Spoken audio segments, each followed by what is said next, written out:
My name is Saximus. I know that I was a ghost the past couple episodes, but I got better.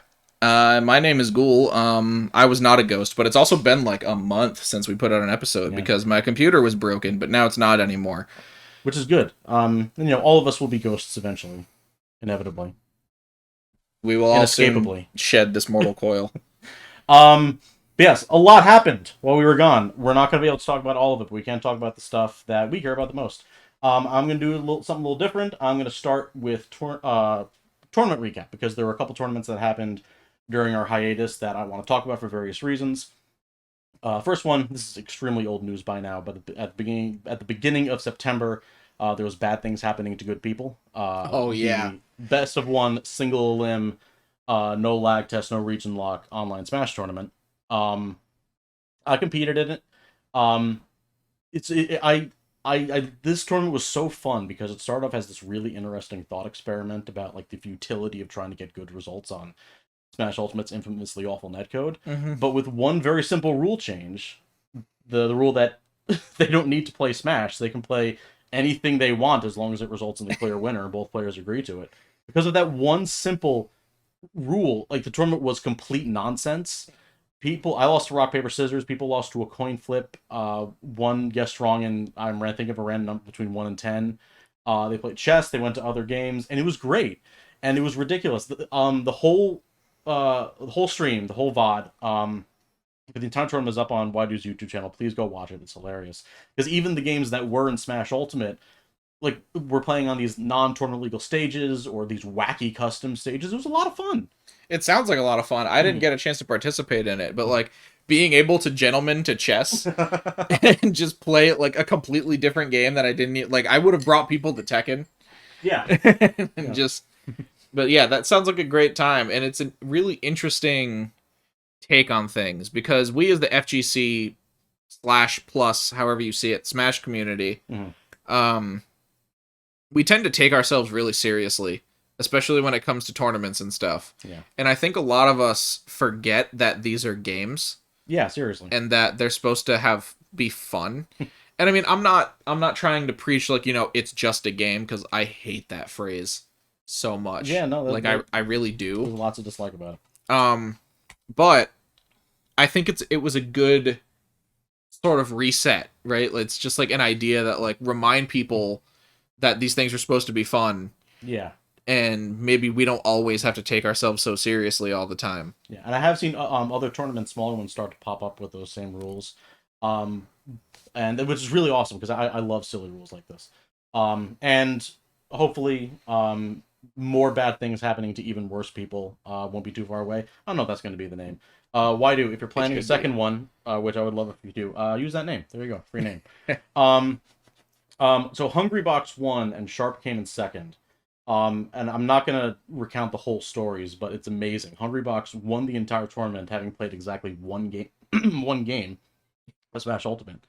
Um, and then Sharp was playing like the ending is hilarious. Coney, who was one of the commentators, put a video up on his channel about how finals went. It's hilarious. Please go watch it. Second tournament I want to talk about, again, it's old news by this point, but I really loved watching Riptide. It was the first offline Smash Major in about a year and a half, for obvious reasons. And really good to watch. Shout out to MK Leo, who won Smash Ultimate with solo Byleth. Wow. Shout out to IBDW, for whom this was his first time winning an offline Melee Major. Very big deal. And shout out to Cake Assault, who won Rivals of Ether singles and popped off so hard that he dislocated his shoulder. I know that name only because of that story. Now, I have dabbled in Rivals of Aether, but I wouldn't consider myself a player or part of the community. I am a player and part of the community. But Cake Assault was the main character of Twitter that day for all of the right reasons. Yeah, he got a lot of attention from even like mainstream news outlets because Yeah. that's the kind of junk that normies love because it makes us look like nerds. I mean, we are nerds, but only we can call ourselves nerds. Right. So he was getting clowned a lot on Twitter, but like seriously, like Cake Assault, if you're watching this, first of all, thanks. And second, like that was awesome, man. I mean, it's not awesome that you got hurt, and I No, hope you healed well. Yeah, but the fact that you got a win that was so clutch that you had a reason to celebrate so hard that you hurt yourself. Yes, that was excellent, and congratulations on your win and on your newfound fame. Yeah. And one more really quick thing I want to talk about that was really interesting about Riptide is that the stream overlay, in addition to everyone's tags and sponsors, it also listed their pronouns on the stream overlay. That's excellent. Yeah, and just so it is unambiguously clear where we here at Charge Motion stand on this particular issue, good. We like the pronouns. Thank you so much for doing it. Yes, that's excellent. Every tournament should do it. Yes. Yeah, seriously, I really hope it comes to standard going forward. Twitch chat wasn't great. Twitch chat is never great, though. YouTube comments were better on the VODs. That actually surprises me a little bit. To be fair, there's very big room to grow upwards. True, yeah. For better than Twitch chat. But a lot of positive reception also. Well deserved. Thank you for doing it. And I think now we're finally moving on to actual games. So I got to ask you, because you've been playing it, just how melty is the blood? It is so melty. So it's the meltiest blood? It's the meltiest blood. Okay. If I were a person who had played the Melty Blood series leading up to it, I might not say it's the meltiest blood. But this is my first Melty Blood game. So, well, I mean, I guess I played Current Code a little bit, but this is the first Melty Blood game that I actually, did the tutorial for and stuff. And it's so much fun. It's definitely, I don't want to say it's easy to pick up, because that has kind of a negative connotation for a lot of people. But the floor is very low for you the entry to just get in and start doing stuff. Yeah, because the way the auto combos work, we were playing earlier. The auto combos are very intuitive. And it's very easy to incorporate those auto combos into a better combo. Yeah. And so the progression of skill is very obvious. And it's all laid out there for you, and the tutorial is very good. The shield system, which I've spent some more time learning about since me and you played that first day that I bought it. Yeah. It's definitely very polarizing, and I've experienced similar mechanics in 3 other games that I've played, and it always splits the community. So what the shield mechanic does is, and I'm sure a lot of you are familiar with this if you've played Melty, but basically it lets you shield and attack. You can either shield high or shield low. And if you successfully shield and attack, you get to pick from a few different options on how to retaliate. So you can either perform a launcher on your opponent to punish the move to get a combo. You can do nothing if you so choose. Yeah. Or if you can spend some moon gauge to do a sort of an unblockable attack that will also result in a combo. Oh, okay. But on the flip side, your opponent can choose to reshield you.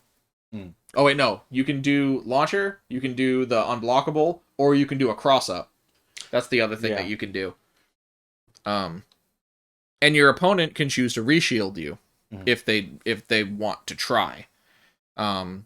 So if I do an attack at you, you shield it, then I can shield back. So if you commit to doing the launcher, I shield your launcher, and then the situation flips. Okay. And it can, in theory, go infinitely if you both keep guessing right all the time. And I've seen it go for 7 or 8 hit volleys where Seriously? they're just Holy shit. You can find some clips on Twitter of it just going back and forth for 8 or 9 hits, and it looks super cool. Yeah, I was gonna say that actually sounds really hype. Yeah, it's super sick. But a lot of people that I've come across don't like this type of mechanic. And like I said, I've run into it before in Soul Calibur 6 has Reversal Edge. Dead or Alive's hold system is straight up built around this type of rock, paper, scissors. And a lot of people don't like this sort of, I don't want to call it forced RPS. Yeah. Where it's this thing happens and now I have to just play a game of rock, paper, scissors. And I can understand why people don't like it. But I do. I enjoy it a lot. I like the whole, I defended against this and now I'm in a situation where, I can win the RPS and get an advantage on you. Yeah.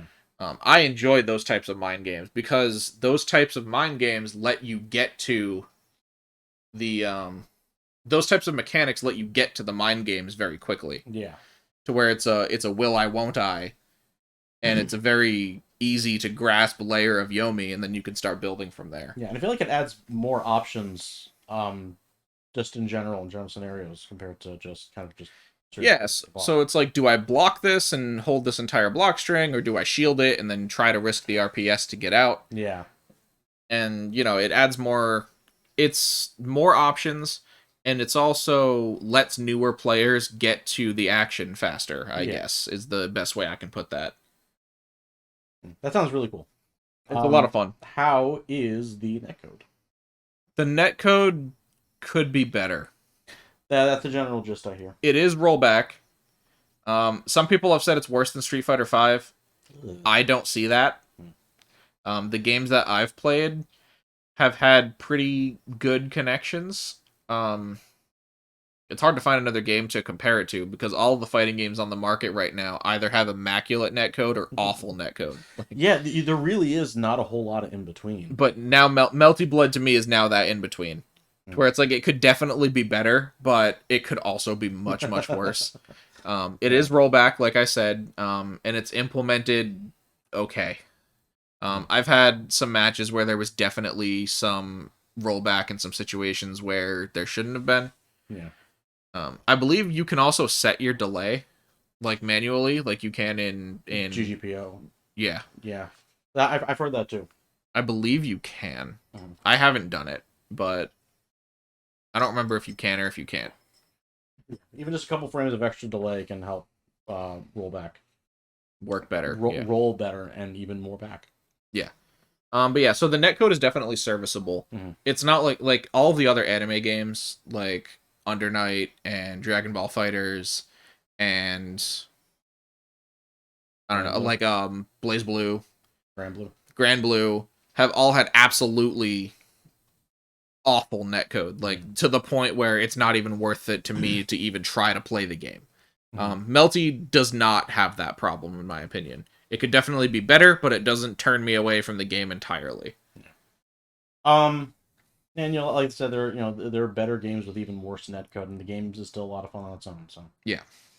I do not have it yet, but I do plan on getting it at some point. It's a fun game. If you're on the fence about it, you should definitely try it. Yeah. And hopping over to the opposite side of the fighting game community, Nickelodeon All Star Brawl got like all the information released, and then the game released just during the hiatus we had. Yeah. And platform fighter players rejoice. We got a Kusoge, boys. This game is it's like Smash 64 dialed up to 11. Smash 64 is already a bonkers game as it is. Have platform fighters not had a true Kusoge before? You can make the argument like that something like Brawlout is, and I really don't like to crap on Brawlout. I don't like Brawlout, but whatever. Because I played Brawlout for like 5 minutes and it just made me want to go back. Could you make the argument? I don't even know if I want to go there. If Smash Ultimate is a Kusoge? I was gonna say Melee. Oh yeah. Yeah, you know what? I don't play Melee. I'm speaking for the Melee community here. Melee is a Kusoge with the infinite chain grabs and the wobbling. Like yeah. Melee, it's Kusoge adjacent, if nothing else. Yeah, but Nickelodeon All Star Brawl is just absolutely nuts. It's fast. It's got movement. It's got just long enough hit stun to allow these wacky setups. We already have a banned character. Really? Who's banned? Michelangelo. Really? Yeah. My boy Mikey. Apparently just got patched out, but only on PC. And the first major, which is I think Super Smash Con, is playing on Switch. But yeah, Mikey has a guaranteed 0 to death from I think up grab nair, and he just keeps doing that across the entire stage, and it's inescapable. Yeah, so apparently got patched out. Sandy's Infinite got patched out. Sandy could wobble with just her jab. Oh my god. Trying to think who else. Yeah, that's Kusoge. Yeah, I think SpongeBob's nairs are also inescapable 0 to death, maybe almost escapable. Toph can stall forever. I don't know why she hasn't been nerfed yet, but like you know that thing in Smash where 2 Luigi just constantly sour spot up B. Yeah, and just kind of infinitely. She can do that on her own. Oh. Like her down B creates a platform like Crag and Rivals or Steve and Smash. But unlike Crag and Steve, her platform doesn't deteriorate. What?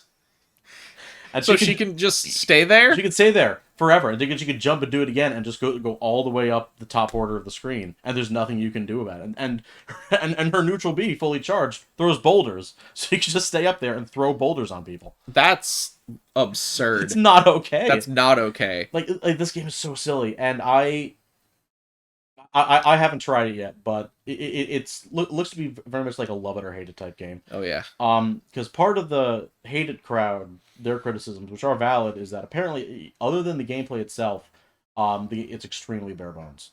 We already know there's no voice acting, which it feels really weird. That's rough. Yeah, but apparently there's very few other gameplay modes. Button mapping is really difficult to do. And well, not difficult. That's not the right term. You can't bind one function to multiple buttons. Ah, okay. And like you can in pretty much any other game. At least platform fighter. Because a lot of players, myself included, like to use both a face button and a shoulder button for jump. Mm-hmm. And Nickelodeon doesn't let you do that. Also, I just realized, for those who don't know what Kusoge means, it basically is terminology for a broken fighting game. I think the strict translation in Japanese, it literally means just shitty game. Yeah. And it's used as a term of endearment for games that are absolutely, definitely broken beyond all repair, but are fun anyway.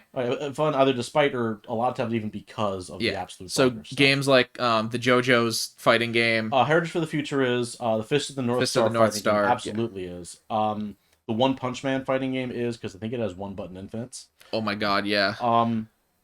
Remember, basically, if a game has basketball combos, it's probably a Kusoge. Unintentional, inescapable basketball combos. Because I do know of illegitimate, intentional systems for basketball combos in other games like Pokemon. But just endlessly dribbling the opponent. Yeah, it literally means shitty game, but it is a game that is played either despite or more frequently because of its shittiness, because it makes the game more fun. Melee. I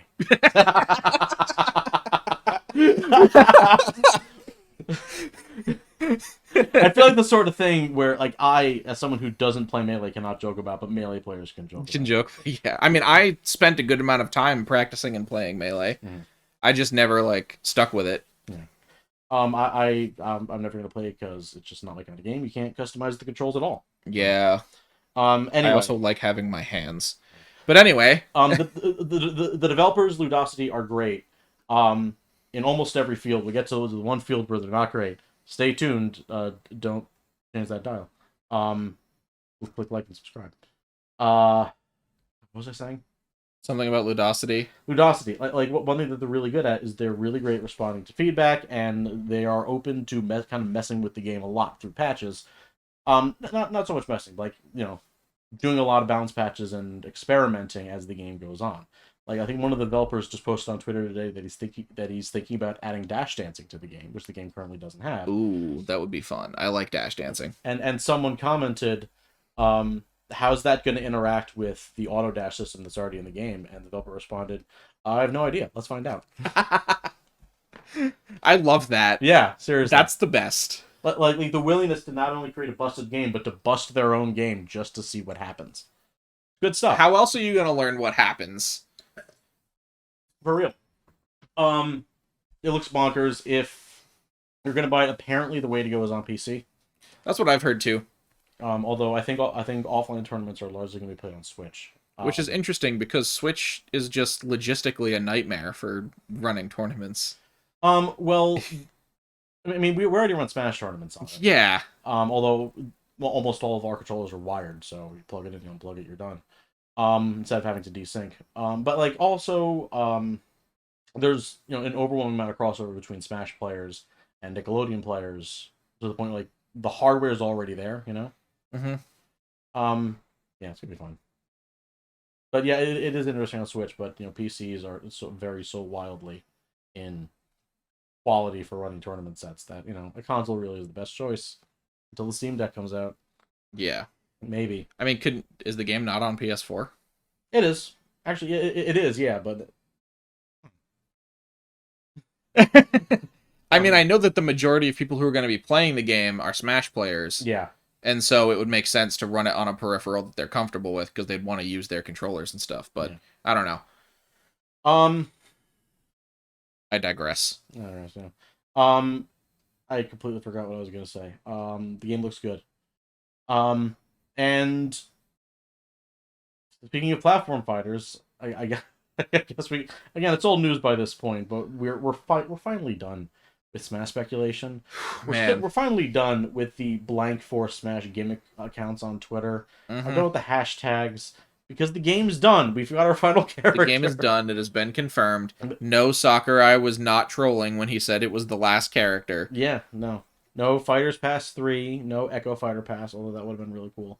No, and we got Sora, and as much as I personally am apathetic towards Kingdom Hearts, I can't think of a better character to end this with. I love Kingdom Hearts, and I can't think of a better character to end this with, but I also may be biased. Yeah. But yeah, Sora's really cool. I mean, I was kind of expecting to see him. I don't really think this shocked anyone. I do think it made a lot of people really happy, and it made a lot of people really mad. And for me, it kind of caught people like me off guard for reasons we'll get into. But I think he's a solid addition. I think the trailer was obviously really well made because they want to put a lot of love in for the last character and be such a beloved, widely popular character. Although not using the Planet B remix of Simple and Clean in that trailer, it's a sin because I saw a fan redo that used that song in the and it was perfect.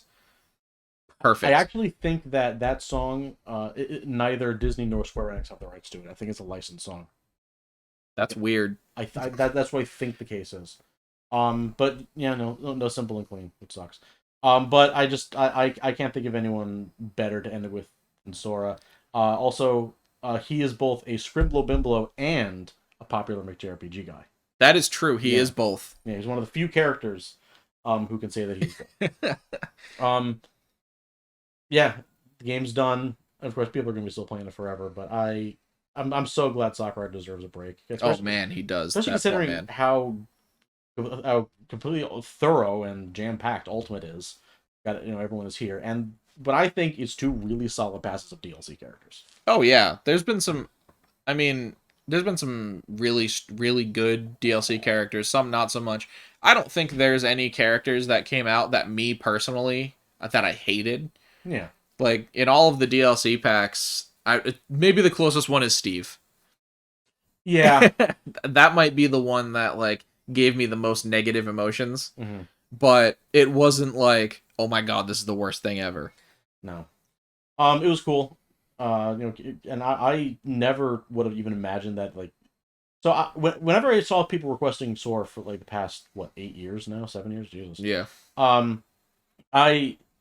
A part of me is like, as someone who wanted someone like a TF2 rap or quote from Cave Stories, like, yeah, I'm with you, buddy. It's never gonna happen. We gotta hold out hope, right? Yeah. Like part of me was like, Disney's never gonna allow it, right? Mm-hmm. Like it's because Disney is notoriously awful to work with. Have you ever wondered why copyright law in the United States is so borked and why nothing ever goes into the public domain anymore? The reason's Disney. It actually is Disney. It's just Disney. They ruined it for everybody. I'm not going to go into the details of how Disney ruined copyright laws for people, but they did it, and it's their fault. You can research it. Yeah. If you want to know why Marvel vs. Capcom Infinite sucks, it's Disney. Probably Disney. Yeah. But yeah, like, Disney notoriously awful to work with. They completely ruined copyright law. And it apparently it's to the point where Final Fantasy XIV, wildly popular MMO, they have a lot of crossover events with other game franchises. I think they did Monster Hunter, they did Nier, I think they did Yokai Watch, surprisingly. I don't know. I don't follow FF14, so I wouldn't know. But and yeah, it has a lot of crossover events, and apparently one of the most requested franchises to cross over with in FF14 is Kingdom Hearts. Yeah, because why wouldn't you? Yeah, Kingdom Hearts is already a Final Fantasy crossover. Yeah, seriously. Like, they're both owned by Square Enix. And apparently, the producer of Final Fantasy XIV, who is also on the board of directors for Square Enix, wants absolutely nothing to do with Kingdom Hearts for a crossover. Wow. Because here's the thing, like, even though the Kingdom Hearts games are developed and published by Square Enix. Kingdom Hearts, the intellectual property, is owned completely by Disney. Really? I Yeah. actually didn't know that. Neither did I until I was doing research for this episode. Like even the company that makes Kingdom Hearts does not want to jump through the hoops of negotiating with Disney to get Kingdom Hearts for a Square Enix game. And I think the exact quote is, "As for Kingdom Hearts crossover for this idea, one of the troubles is that we have to coordinate with Disney, and so I feel that there will be so many hurdles and challenges around working with them, so I try not to think about a crossover with Kingdom Hearts." That's such a shame because like I grew up playing Kingdom Hearts. Mhm. It was one of the first video games that I owned to myself. And I have such fond memories of the series and like I love it so much and I love the characters, but like I want to see it in more stuff, but the fact that Disney owns it, it just Yeah. And as someone who has very little respect for Kingdom Hearts, the series, I've played 3 games. I finished one of them, and the rest is incomprehensible to me. Um, even I recognize how big and how important it is, not just to its audience, but to gaming as a whole. Like even if you don't like like if you don't like the Beatles, it doesn't change the fact that they're influential. Someone asks right. you, what's one of the most important franchises of Square Enix? I'm gonna say Kingdom Hearts, even though I don't like it. This sucks. Disney bad. Disney bad The irreparable scars from their heinous crimes can only be undone with complete and total revolution. at this point. Yeah. But somehow, apparently, because as I keep forgetting, he's a goddamn wizard. Sakurai made it happen. Somehow. And I mean, if you actually look at the stuff that they showed of in Sora's reveal, you can see all the nitpicky little things that Disney didn't let him do. Like for one, in the Hollow Bastion stage, Yeah. in the stained glass portrait of Sora with the circles, Yeah, I remember that. Donald and Goofy are supposed to be on that stained glass portrait, but they're not. It's a star in a boat. Yeah, which are both actually important symbols to the series, but it's supposed to be Donald and Goofy. Yeah, seriously. And I think that may also have to do with Sakurai's own self-imposed rule for Smash, which is video game characters only. Yeah, but I mean, Donald and Goofy, as they're seen in Kingdom Hearts, are their own characters, I guess. Mm. And they've also had they've had their own video games, haven't they? Yeah. At some point, I don't know. But I don't know if they were an Epic Mickey. That's the only one I know of. yeah. But and the other big thing that I noticed is that, and I'm sure a lot of other people have pointed this out too, is that Kirby, when Kirby eats Sora, isn't allowed to hold the Kingdom Key. Yeah, because it's kind of made of sparkles. It just looks like sparkles and light. Whichever color of magic spell he's on, because Sora's neutral to his magic spells. That's so. So does that mean that Mario is worthy to hold the Kingdom Key because he's the one who picked it up and threw it So in the trailer? the rules of the Kingdom Key, it's not like Thor's hammer. Okay. People can pick up the Kingdom Key, and like tons of people have throughout the series. Yeah. But the thing that the key does is it usually just sort of blinks back to whoever its current wielder is. Huh. So most of the time, it just whoever picks it up, it'll vanish out of their hands and pop back in Sora's. Okay.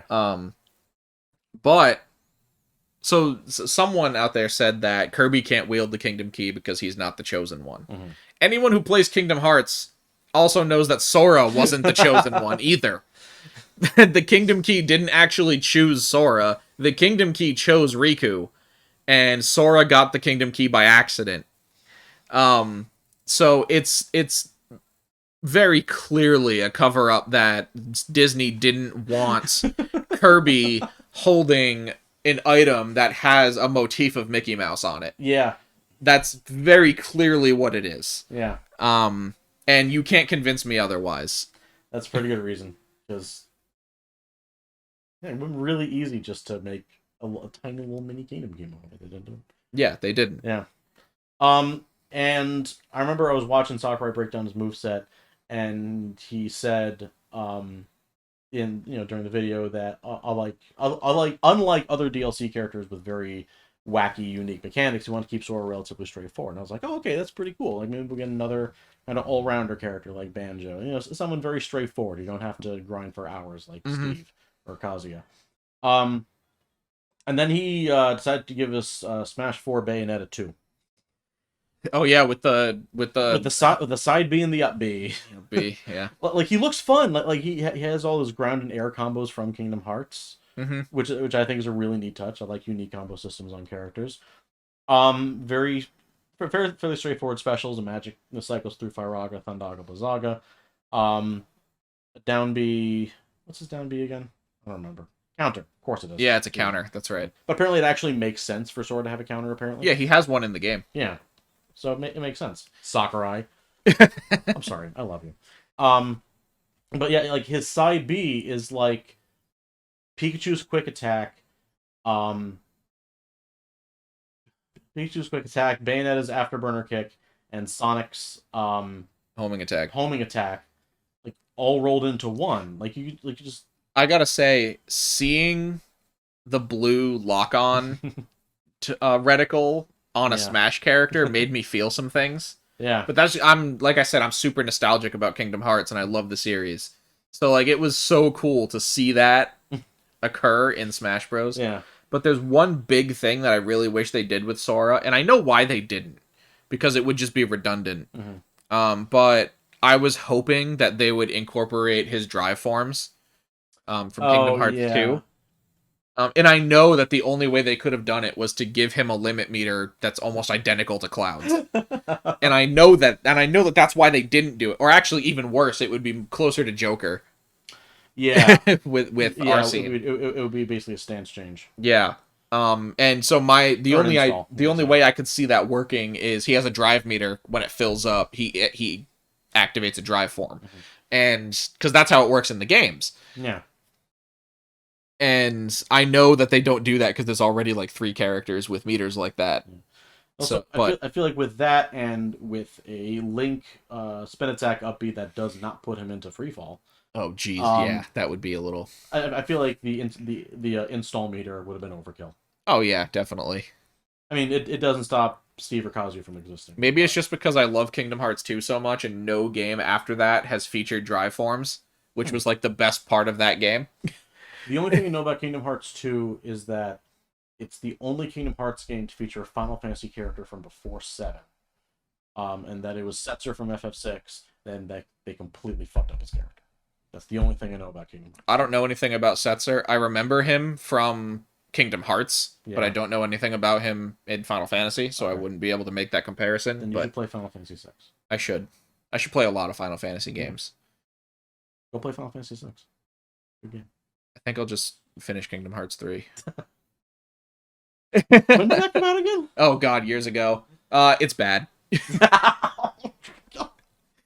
I'm a Kingdom Hearts fan, and I'm ready, and I know to admit that Kingdom Hearts 3 is not good. Although, wait a minute. So sorry, continue. It got better, I heard, because I never actually went and played it, but I heard it got better when the DLC came out, the Remind DLC. Okay.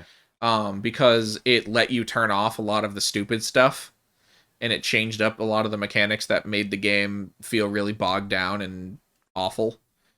So I have yet to go back and try it with the DLC. I bought the DLC, but I never went and played it.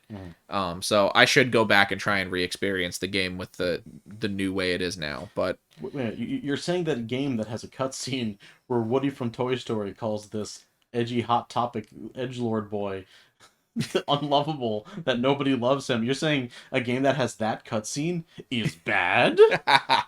What? There have been worse cutscenes in gaming. I know, and they're mostly in Kingdom Hearts. You're right. I'm sorry. No, it's okay. The other thing that sucks about I mean, we're getting off topic here, but I just need to say this. Kingdom Hearts 3, prior to the DLC, has 0 Final Fantasy characters in it. Yeah, I don't like that. I don't like that. That was bad. But anyway, let's go back to fighting games. Yeah, let's go back to fighting games. Yeah, so between an up B, rising up B, that does not put him into freefall. His afterburner kick, quick attack, homing attack, blend for a side B, and this extremely floaty double jump, like Mewtwo style double jump. He's probably going to have like top 3 recovery in the entire game. Oh yeah. Looks like his big downside is that uh he's very light. He's lighter than Isabel, which I don't remember exactly. That's probably like top 10 lightest characters in the game. That's gonna be probably gonna be his big downside. Yeah, it seems like it. Yeah. Please, hey, look at me. Smash Teos, look at me. Please legalize Hollow Bastion. It is a great stage. It is made for us. At the end, it transitions into a static background. It's Smashville, but better. Please, legalize Hollow Bastion. I can forgive you for not legalizing Northern Cave, even though I love Northern Cave. Like, there are valid reasons not to do it, but you have no excuse for Hollow Bastion. It's all good. It is a pretty stage. Yeah. Even if it doesn't have Donald or Goofy. Even if it doesn't have Donald or Goofy. Actually, speaking of which, what I do know about Kingdom Hearts, I can't believe that Donald Duck is, like, canonically in Final Fantasy lore, one of the strongest mages to ever exist. Yo, Donald is no slouch. Like, Donald Duck is actually an incredibly powerful magic user in the Kingdom Hearts canon. Also in the Final Fantasy canon, because he's like one of like maybe like 3 or 4 characters ever in the series history to cast Zeta Flare. Yeah. Like, there are plenty of flares and mega flares and a few giga flares here and there, but Jesus. But yeah, Donald Duck is stronger than Shantoto, stronger than Vivi. How does that make you feel? I don't know. I'm gonna be honest, it kind of makes me feel like I want to play Kingdom Hearts. Honestly, play 2. 2 is the best one. Okay. Either 2 or Birth by Sleep. I have Birth by Sleep, but I haven't finished it yet. I just don't like how the game makes you play it 3 times. You don't even have to. Just watch the cutscenes on YouTube. Yeah, you can. Yeah. But yeah, so Sora is in Smash. And I'm excited about it. A lot of other people aren't. See, here's like just the fact that we just went off on giant tangents about Kingdom Hearts and how silly it is. That's a testament to how big Kingdom Hearts is and how important it is and how much, it's like when it's to talk about. When it's brought up in context, it must be discussed. Seriously. And that's something to say about anything. Good or bad, right? Whether you like it or not, you have to talk about Kingdom Hearts when it's brought up in discussion. Yeah, like a series that influential, like, of course Sora's going to be in Smash. It's like, yeah, Minecraft's the best-selling video game of all time. Of course they're going to add Steve. Yeah. Same basic principle. But yes, I'm looking forward to them. We also got what I think is a very disappointingly small batch of Mii costumes for the final round. We had only 3 this time, which is, I think, the lowest number so far. But we had, like, 2 Splatoon hats. But then we got Doom Guy. Doom Guy is a Mii costume? We got a Doom Slayer Mii costume, and it looks great. It sadly does not come with a music track, so we will not be having EVO 2022 Grand Finals, where we all jam out to E1M1. But it looks really good. And I'm still sad that we have no Ace Attorney content in the game at all. I was half expecting Doom Guy to actually be a character in the game. Really? It was on my mind, and I very much would have rather had Master Chief over Doom Guy. Because I wanted to put Doom Guy in Mortal Kombat. Yeah. I don't like Mortal Kombat. I don't like Mortal Kombat either. But if I'm gonna take the Doom Slayer and put him in a fighting game, I'm gonna put him in a fighting game where he's allowed to rip and tear to his heart's content. Seriously. And it has literal demons for him to rip and tear. And like everyone already gets torn in half anyway. Why not do it with Doom Guy's chainsaw? Correct. Exactly. So that's why I didn't want him in Smash. Let me turn Scorpion into a fine red paste with the BFG. And Ed Boon. Get on it. Yeah. I know you're probably working on Injustice 3 right now. Keep doing that. But also Doom Guy. And then you want Master Chief in Smash. And then Master Chief. I wanted Master Chief. If we got, Green Army Guy, I wanted it to be Master Chief. Yeah. Because Master Chief is a lot more sterile than Doom Guy. Mm-hmm. To put in essentially, it is a children's game. Yeah. And Doom Guy would have had to get watered down so much. Yeah, seriously. If Doom Guy was in Mortal Kombat, that would lower several Ryu numbers extremely drastically. Yeah, it would. Actually, I don't think it would. Because Mortal Kombat has never crossed over with Street Fighter. No character from Mortal Kombat, as far as I'm aware, and I've done research on this. Well, yeah, but I'm thinking Ryu numbers, like the degrees of separation between Ryu and a character. Just for context here, this is another tangent. I'm sorry, it's been a long time. We want to talk about stuff. And hopefully you're enjoying what we're talking about. So, like, the game, like, 6 Degrees of Kevin Bacon, where, like, that old game where you pick an actor or actress in Hollywood, you have to see how many degrees away from Kevin Bacon there are, because Kevin Bacon's been in so much. So Ryu's been in so many video games that the Twitter account Ryu Numbers, picks a video game character from some of the most obscure franchises you could ever think of, and ties them back to Ryu in so many steps. Mm-hmm. And I'm trying. Now we're going back to Mortal Kombat. I'm trying to think of like Scorpion's like, is Scorpion in MK11? Yes. Okay, Scorpion is in MK11 with the Joker. That's right, the Joker is in... Who was in Injustice 2 with the Teenage Mutant Ninja Turtles. Yes. Who are in Brawlhalla with Shovel Knight, who is in Smash Ultimate with Ryu. Okay. That's a Ryu number of 4, and I think we were able to get it down by 1. Yeah, I think there was a faster way. Yeah. I forgot what it was, though. But, yes, you're right. Scorpion, they, like, just, I don't know what it is about WB. Or NetherRealm Studios. Apparently, they just don't want Mortal Kombat crossing over. Yeah, it's actually like a historical anomaly that Street Fighter and Mortal Kombat have never crossed paths. Yeah, even though they're two of, if not the two most iconic, fighting game franchises ever. Yeah. Like, ask someone who doesn't know anything about video games what they think of a fighting game. They're going to think about the Street Fighter and Mortal Kombat. Yeah, someone might throw you the curveball and say Tekken, but. I was going to say Fatal Fury, but probably not as much. Probably not as much Fatal Fury. But yeah, so it's just interesting. But anyway, enough of that tangent. What were we talking about? We just finished with Sora. We did just finish with Sora, and then we went to Doom Guy. Okay. And then we went... All right. So Guilty Gear Strive just got a new patch. Guilty Gear Strive got a huge patch. Huge update. I don't think it's anything as drastic as like the second Encore update or the first Encore update for Skullgirls, where it just turns the game into a completely different game, like the one we have for Dragon Ball FighterZ, not too far back. Yeah. But it's a huge patch. Yeah, no, it's definitely big, and it seems to have a common theme across most of the patch notes. And what it seems like, at least from my quick skimming of the patch notes, is they've reduced the overall damage by way of increasing combo scaling.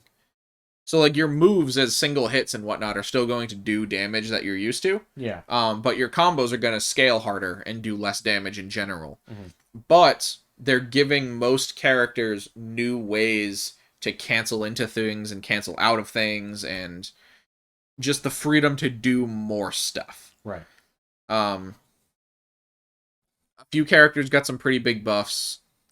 Like, I know that Milia got a lot of buffs to, like, her air mobility, which she needed, I guess. Yes. She's got some speed increases on some of her moves. Mm-hmm. Then you have some weird changes, like Soul's Bandit Revolver requires a second input to do the second hit now. Yeah. And it can be input manually. That's strange. I'm not really sure how that's going to impact his game. Well, actually, it'll let you do a single hit Bandit Revolver in a combo without committing to the second hit. So then maybe you'll be able to do something else now that you're not immediately spiking them back into the ground. Yeah. So I could see that being an interesting change. But other than that, I'm not actually sure. Nagoriyuki got buffed. Nagoriyuki did get buffed. As if he wasn't already buff enough, largely literally. Yeah. Because he's very buff. Ramlethal got buffed, which makes me very happy. Ramlethal did get buffed. No, I did not. No, I don't deserve it. No, I have not earned it. But thank you anyway, Arxis. Ramlethal got a lot of new ways to, like, make her pressure tighter.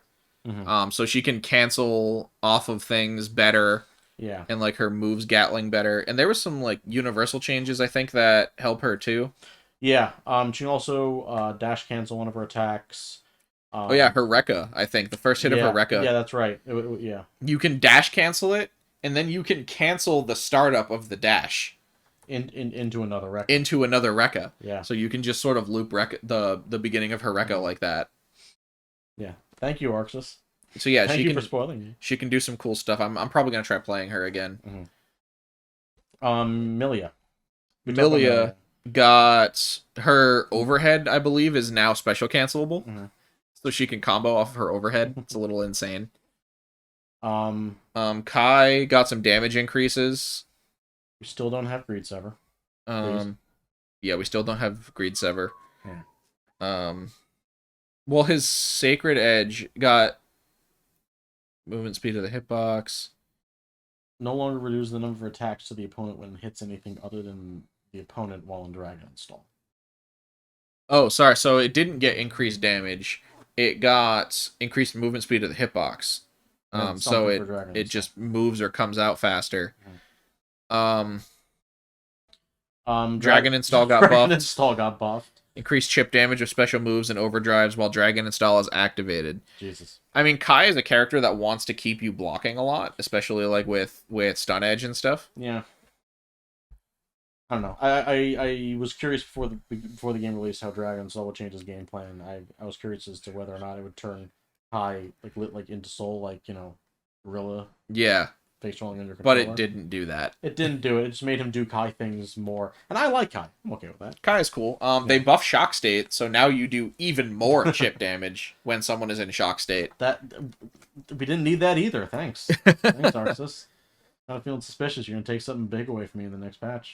Axel got some of his grounded normals buffed with speed and stuff. Like I think his 2K got buffed. He got a faster startup.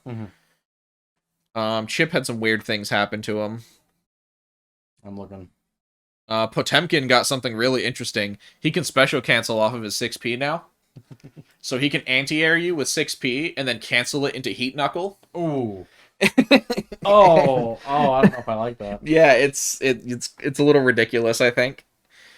But like I said, the overall damage scaling got increased. So the combos are going to be doing generally less damage. So without going into more specifics, like you can look at the patch notes on Arxis' websites.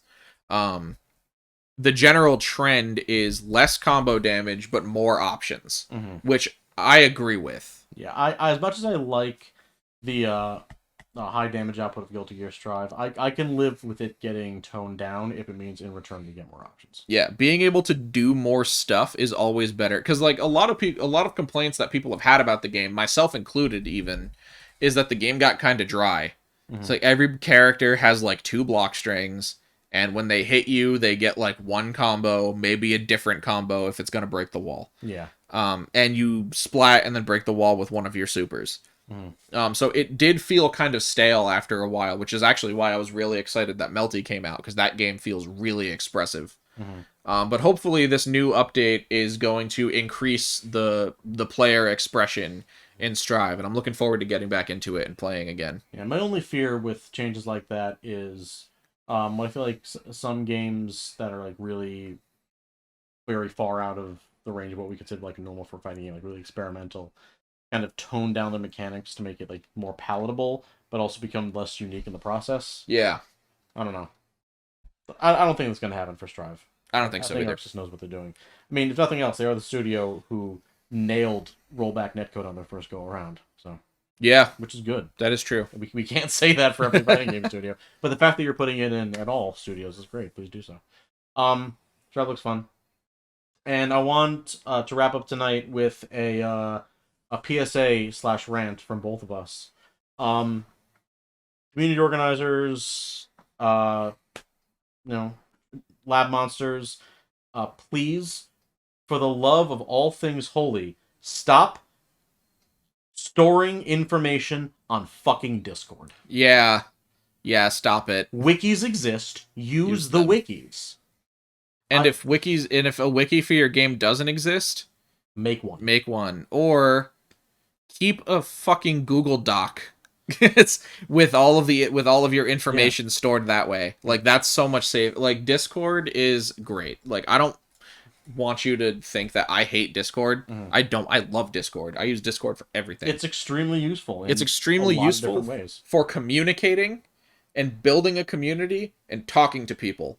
It is not a library. It is not a library. Stop treating them as such, please. It's great for sharing information in real time via discussion with people. And it's great to find people to play with and ask questions about, yes, and so on and so forth. It's great for right now. It's not great for storing things that you're going to go and retrieve later. Yeah. Because chances are they're not going to be there. Yeah. And we're going on this trend for two reasons. One fairly minor, and the other one pretty major. The minor one is, for me, when Nickelodeon All Star Brawl was still in development pre-release, all the Ludosity developers were answering a lot of questions on Discord, and it's really great that they are so open and active in the community and willing to answer questions and respond to feedback. That's really cool. But all of the interesting information about the game that they shared prior to release, they only shared on Discord. The only reason any of us know about it outside of the Discord is because other people in the Discord were smart enough to screen cap the info. Yeah. Ludosity, you have a Twitter account. Please, just do hey, we recently did a Q&A on our Discord, which you can join here. Here's some answers to a lot of the questions that were asked about the game. It's more publicity for the game. I was just about to say, we should... I was about to say, my brain just had this. I'm going to quote my brain for you. Quote, someone should really make a platform where you can post information and it can be stored for later recall. And then I just realized that I circled all the way back around to inventing forums again. Yeah. We gave up forums for this shit, man. I know forums still exist. They do, but it's not the same. It's not the same. Not anymore. But yeah, if you're collecting information, especially for one specific character. Yeah. Right? If you're a lab monster for your character, great. Awesome. You're a big help to the community and people looking to pick up the game. Make a Google Doc and let people look at it. Yeah. Don't make a character Discord and post everything in pins. And don't do it that way. Just it's a nightmare to navigate, and also another huge reason not to do it is, as we found out earlier this week, sometimes they can just straight up disappear. Yeah. Because the original creator of, I think most, if not all, of the Dragon Ball FighterZ character Discords got their account hacked. Mm-hmm. All of the Discords were gone. And apparently a lot of them were able to be recovered, which is really good because they were able to get the account back. But I think at least one or two just got nuked off the internet. And that's why we don't use Discord to store information. We don't use Discord to store information. Please use Dustloop.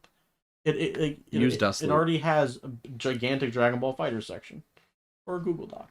Just don't use Dustloop. I think Tekken Zaibatsu is still up too. Which was it was basically well, Dustloop is a wiki. Yeah. I don't think Tekken has a wiki. But Tekken Zaibatsu was a forum that was the hub for Tekken players back in the Tag 2 era and that sort of thing. I'm pretty sure that's still up. I don't know how active it is, but I think you can still go there and find information. But there's websites where you can store this stuff, and if there isn't, make one. Or talk to someone who you know that can make one. Yeah, seriously.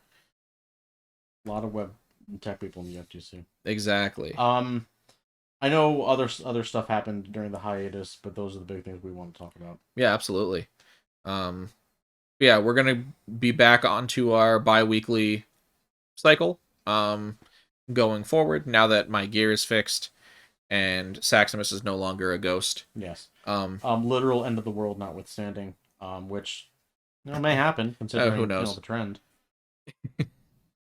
But my name is Saximus. My name is Ghoul.